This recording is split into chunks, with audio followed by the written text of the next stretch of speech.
Hey everyone, welcome back to Inspiroue. Today we're going to be talking about how to thrift high quality pieces. I'm going to share all of my thrifting tips with you, how I thrift quickly, and how I find all of the great high quality gems that I found over the last few years that I've went thrifting. A ton of you requested this video from my fall wardrobe essentials thrift or buy video, so I hope you enjoy. Please leave a like, and if you haven't subscribed yet, please subscribe, hit that notification bell. It would mean the world to me, and let's get into it. I know thrifting can feel so overwhelming sometimes and like you're digging forever and not really finding anything. So I hope these tips can help you thrift faster and to thrift better high quality pieces, because you can. It's not just about thrifting fast fashion items or cheap old clothing. You can find such gems at the thrift shop. I have some of my favorites behind me to walk through examples with you later too. So the first tip or step actually happens before you go to the thrift store. It's to have a list or an idea of what you're looking for. This relates back to my how to build a wardrobe sustainably video. I'll leave it linked here.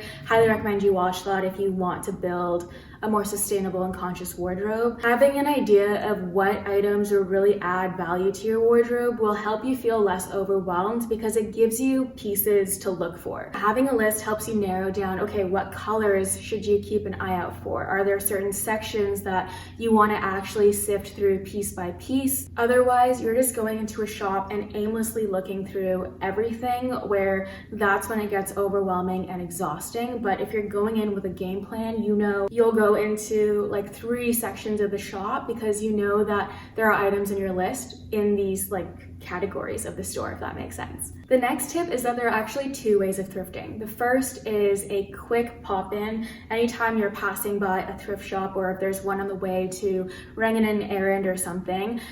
By going to the thrift shops more but spending less time there, you'll actually again increase your chances of finding gems. So I like to do this whenever I have time. And the second way is a fully committed thrifting day, or thrifting for a few hours. I feel like most people who thrift this way, where they're okay, I'm gonna dedicate a few hours to do this and make this happen. I know that if your thrift shops are further away, this is usually the case because you're ready to commit so much energy into it. So when I'm just popping into a thrift shop quickly, what I'm looking for are pieces that stand out to me, and I'll do quick skim overs with my hand. And with this, you start to know how to use your sense of feel and your sense of sight, I guess, to pinpoint high quality pieces. I know I'm always on the lookout for a good pair of trousers or a good knit or a good blazer / jacket. So I like to always look at those 3 sections of the thrift shop, because no matter how messy a thrift shop is, usually they're organized by tops, bottoms, denim, jackets, if that makes sense. So what I'll do is I'll go into the sweater section. I'll look with my eyes to see if there is a texture that calls my name, whether it's a knitted sweater or a mohair textured sweater. And I'll also go by color. That's my next tip, I guess, is get familiar with what fabrics feel like and look like, and it'll help you glance over racks better. You're in the thrift shop, right? And let's say that this is an example of what the sweater section looks like. It's just a bunch of sweaters next to each other. Of course, these are sweaters I've already thrifted, so they're all pretty good quality sweaters. But you'll see even on this rack, let's say I'm looking for a white sweater, I'll look at this and then I'll pull it out and I'll look at the shape and the cut, and I'll be hey, this is amazing. And then when this catches my eye, then I look at the labels and I'll spend more time looking to see if there's imperfections, or looking to see what type of fiber fabric it is. For example, let's say you're looking for cashmere. Some homework for you to do is to learn what cashmere feels like. You'll start to notice, if you compare this to a cheap sweater from Forever 21 or H&M, you'll know when you have them on the rack what a high quality knit looks like compared to a cheaply made knit. If you don't really know what fabrics feel like the difference between polyester, cotton, cashmere, all of that, you can start to practice by trying to feel for things that feel good to you, and then looking at the label and seeing what it's actually made out of. The other thing I used to do was every time I was in a department store or the mall and there was sweaters laying around, I would just go and touch them. Usually when you see a really luscious sweater, you just want to go and feel it, right? And I think we should do that more. I feel like we need to learn what good fabrics feel like. By knowing that, it'll help you just use your hands, and like going over like a rack like this, you can feel really quickly what something like feels like, and then from there you can pull it out to assess. Another example is when you're looking for linens. Linens have a very specific feel to them. These are two examples of linen that I've thrifted. Going into a normal shop and trying to find like a linen piece and then just touching it and knowing what it feels like. It also has a very unique, like it looks like a very unique fabric too. So when this is next to, again, like polyester or like cotton shirts, you'll know that it stands out. Like even next to silk, you can see it's like a different texture. Anyway, so to me, that's how I approach a rack at the thrift shop. I'll look for, okay, is there a certain color that I want this item in? Is there a certain fabric that I'm looking for? Usually you're just trying to pull out things that are high quality fabrics, and that'll help you narrow down what you're actually like thinking about buying on a rack. The goal here is that over time, you'll be able to just go through and feel fabrics. And let's say none of these are the color that I want. Like let's say I'm looking for something black and pretend that this is a black like sweater, then if it feels good, I'll pull it out and look at it. Otherwise, you're just going through a rack really quickly and being like, hey, there's nothing there that I really want to look at. Knowing what cheap fabrics look like help you just avoid them completely, and that saves you time when you're thrifting because you can just skim over them. I'm going to try to demonstrate what I do at the thrift shop. So let's say that you're in the sweater section, usually packed like this, right? And there's like this times 100 on a rack. They're all like jam-packed in there. I thought about trying to film this at the thrift shop, but I think because of COVID right now, I just didn't want to touch everything and then touch the camera and then do things. So here we are. This is my pretend thrift shop. So let's say that I don't have a specific color of sweater in mind. I'm just going by texture and I just want a high quality sweater. So at that point, that means that I spend time kind of looking through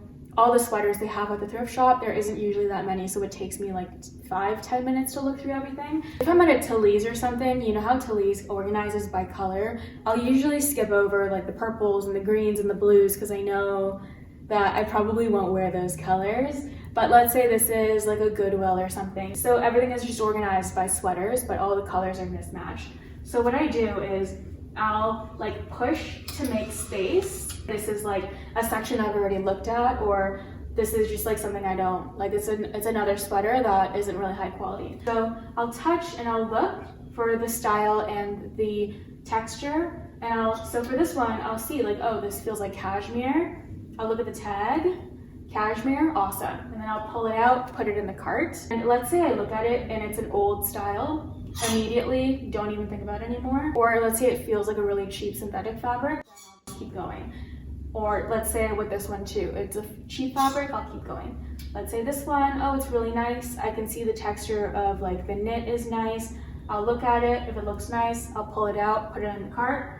And then like this one too, oh, it looks nice, pull it out, put it into the cart, and then you just keep going like that. Let's say that you're going through sections like this.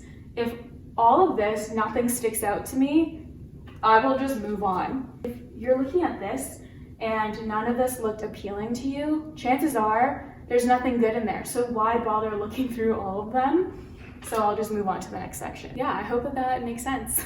The next tip is to not feel so like attached to the size label that you think you are, especially when you're thrifting. A lot of older pieces or vintage pieces have different sizing and things are just gonna fit differently. Different brands have different sizing anyway and different cuts that fit your bodies differently. So I've learned to just try everything on. The other thing I want to note here is that we tend to buy super oversized pieces and then not treat them well or like cut them up for stuff. And I think that we should stop doing that. Buying something slightly oversized for a certain look. Like I know that with like sweaters, for example, I'll buy something a bit bigger for me because I like that oversized look. But when we're talking about like super extended sizing and plus sizing, they already don't have that much clothing available at the thrift shop. So when we're going and just looking for these pieces to cut up or to DIY, I think we should leave those pieces for people with larger bodies because I think it's becoming an issue. It's already so hard for them to thrift stuff. If it's not something that you're gonna love and wear, or if you're just looking for something for a DIY project, just leave it for them. Anyway. The next tip is to know kind of the shape of the size of the clothing that fits you well. This is gonna help you narrow down whether something is gonna be too big for you or too small for you. Usually I'd say try everything on anyway, but this really just helps you narrow down and save time in the change room. Go to your closet, take out your favorite pair of pants, your favorite top, let's say, and then just look at the proportions, look at the ratio of the waist to the hip. And as you try more things on and as you thrift more, you start to know what size looks like it's gonna fit you well, if that makes sense. Let's say these pants, for example, when I'm considering trying on a pair of pants, I'll look at the waist to make sure it is around this size, because I know now, okay, this is around a size that hugs my waist really well. And then I'll also look at the hips to see how wide this is, and I know that this is about the space that I need for my bum and waist ratio. The other thing I look at is how long this part is. I don't remember what this is called, but the distance from the waistband to the crotch area, I know it should be around this height for it to be a high-waisted pant. A lot of the bottoms are mid-rise or low-rise, so they're this long, and I know I won't try those on because there's no point. So those are the things that I think are helpful to get familiar with your specific size. I know when I was first thrifting, I would try on 15 different pairs of bottoms, and half of them wouldn't pull up over my bum and the other half would be so big that they would go out to here. So just learning, and I know it comes with time, but even just spending a little time looking at the shape and how the size of the bottoms that you own now just starts to get you familiar with these proportions, you know? The next tip is to do a bit of research on the thrift shops ahead of time. I've learned that, yeah, you can find gems at any thrift shop, but especially if you're thrifting in your city where you're gonna go to the same shops over and over again, you start to know and notice the patterns of the demographics that donate to these shops. And as you start to know which spots you'll usually have more luck at, I spend more time looking at that specific location, where the other ones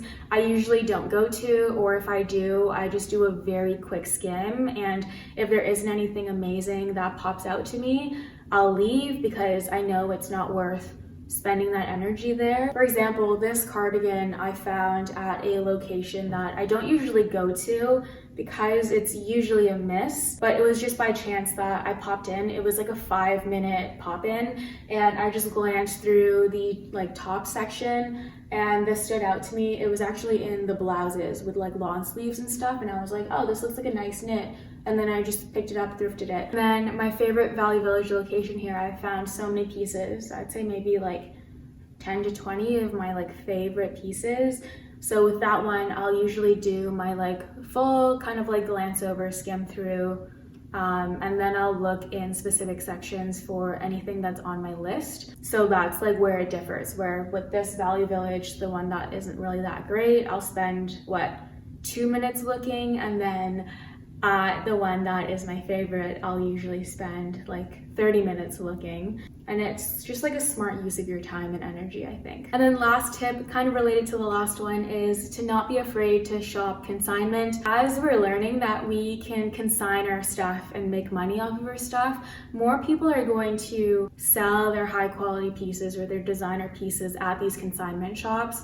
And a lot of the times you might get lucky, or you might find one that doesn't mark up really high, and you'll find really nice pieces there too. Usually when I'm going to these shops, it's when I can't find an item that's been on my list for a very long time. So I know, okay, if I go to a place that's a bit more curated, there's probably a higher chance that I'll find it there, especially for something that is a bit more special. Of course, with time, you'll be able to find anything at the thrift shops, but it's just a matter of how long you want to wait. Usually I'm very patient when it comes to trying to thrift stuff that's on my list.